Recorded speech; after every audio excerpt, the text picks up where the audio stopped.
Queen Elizabeth II's tenure as head of state had been marked with major political events. The transition from empire to Commonwealth, the end of the Cold War, and the UK's entry into the European Union and exit into the European Union. Her reign spanned 15 prime ministers, starting with Winston Churchill to now Liz Truss. Take a look. At my coronation, I shall dedicate myself anew to your service. But I want to ask you all, whatever your religion may be, to pray for me on that day. To pray that God may give me wisdom and strength to carry out the solemn promises I shall be making, and that I may faithfully serve Him and you all the days of my life.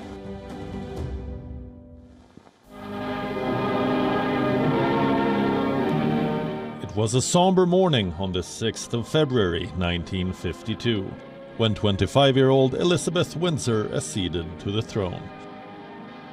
That momentous day was full of sorrow for the young monarch, who had just lost her father.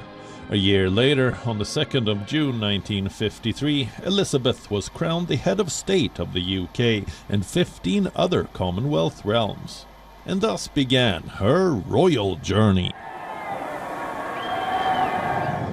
Born on the 21st of April 1926, Elizabeth Alexandra Mary was the first child of the Duke and Duchess of York. Her father, King George VI, ascended the throne 10 years after her birth, and Elizabeth dedicated her life in service to the Commonwealth 11 years later.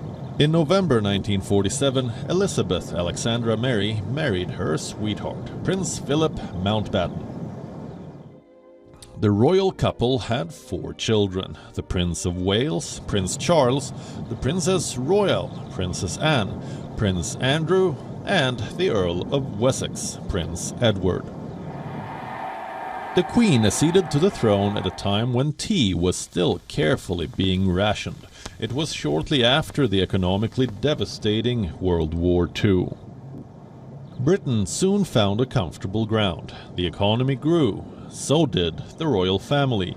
The Queen witnessed the marriage of all her children, the birth of 8 grandchildren and 12 great-grandchildren. Royal successes, royal troubles, and royally sensationalized splits, and the loss of members of the royal family. She saw it all. There is a famous saying, the prime ministers come and go, but the Queen stays the same. Queen Elizabeth II is the UK's longest reigning monarch. She saw 15 prime ministers under her reign, from confidant Winston Churchill to the latest leader of her government, Liz Truss. In a world where the royals are criticized for being stuck in its past glory, Queen Elizabeth was viewed as an early modernizer of the monarchy.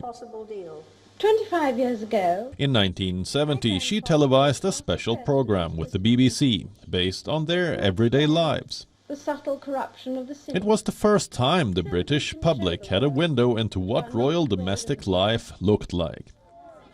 As the years went by, royal dramas began to envelop the Buckingham Palace, and it peaked in 1992, the Annus Horribilis, the year when the House of Windsor Castle went up in flames. But the monarchy faced one of its toughest tests in 1997, when Princess Diana died in a car crash in Paris. The Queen's initial silence didn't help, but the Queen's admiration of Diana in her address to the nation later proved to be the saving grace. She was an exceptional and gifted human being. In the year 2002, the Queen completed 50 years in power. It called for celebration, for joy.